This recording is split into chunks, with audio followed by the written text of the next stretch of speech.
the update? Yeah. Paint makes it look like we've got a lot further ahead than maybe we have, but I think we had half the ribs in last time, and so fully re-ribbed and roved, which is a massive milestone. And then one thing we learnt from doing Mermaid and now working on Peri, there's certain bits and pieces that just make it easier in the process if you line them up in the right way. And so we've painted sort of the internal top sides of the boat before we got the restored stringers and shear clamps back in, and that's sort of all the way up to sort of coat before finish coat. So all we have to do now is give it a rub back and a final finish coat once all the dust is out of the way, and we're ready to get to that point. But yeah, we're pretty much ready at this point to start framing the deck, getting the deck beams in.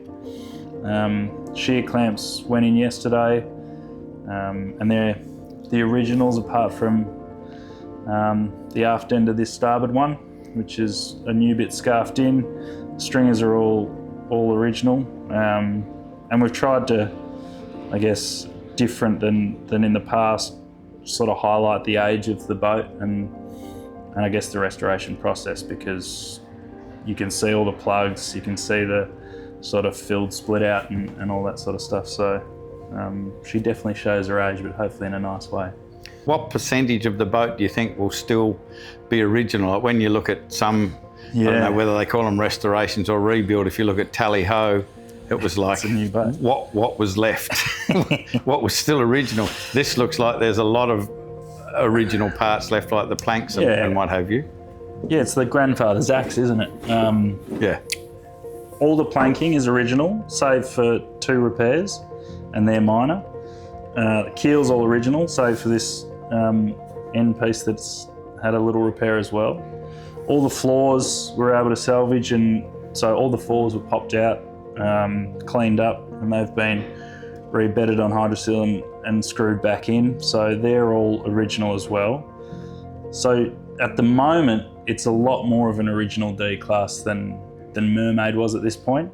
It's really only the ribs that are the ribs and sort of copper nails and rows that are new pieces of the boat at this stage. I guess from here, there's a lot more new stuff going in, so all of the deck beams will be new.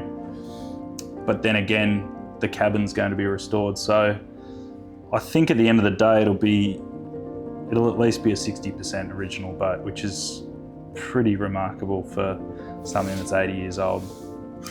How hard is it maintaining the shape? I was talking to the apprentice a little bit ago, and he said you took some clamps off somewhere the other day and the boat changed shape.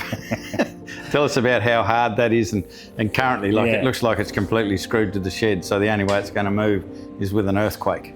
That's right, and so he's exactly right. We spent a lot of time framing around the boat to hold its shape.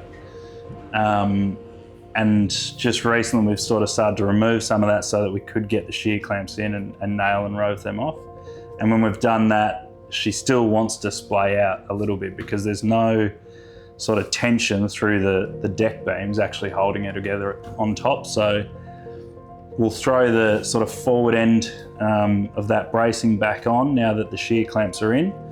And then when the deck beams go in, that means we'll be able to remove all of the bracing pine, and she'll hold her shape from that point as a sort of, holistic kind of shape.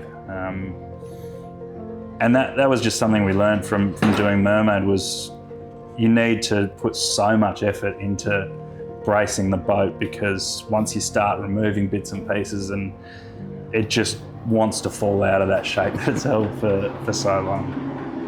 So obviously, you're doing deck, and I think you're going to keep the cabin, the original cabin top will go back in. Yeah.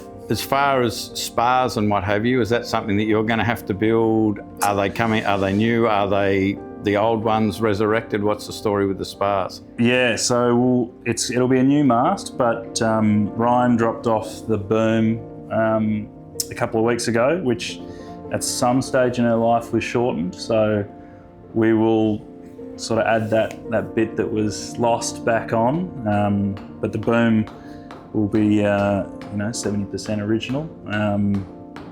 But yeah, all Douglas Fir will order that shortly and have that arrive and start getting to that once we get past the deck framing stage. So, but yeah, new bowsprit, new mast. Yeah. The all-important question, are you on track? We are, which is nice to say. We've sort of been focused on other jobs in the last couple of weeks, but we're about to jump right back in to get the deck framing done. The goalposts were getting to the Kettering Wooden Boat Rally in February next year, so I think we're well on track to meet that deadline, which is pretty positive.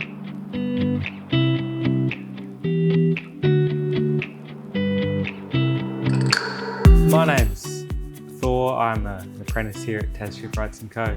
Okay. I've been working on Peri.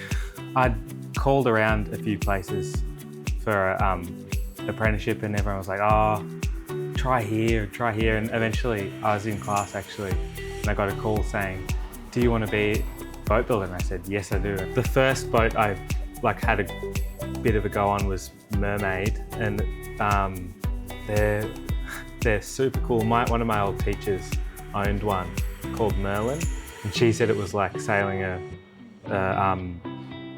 what did she say? She said it was like submarine? Yeah, something like that. She said it's wet. Yeah, they're super cool boats.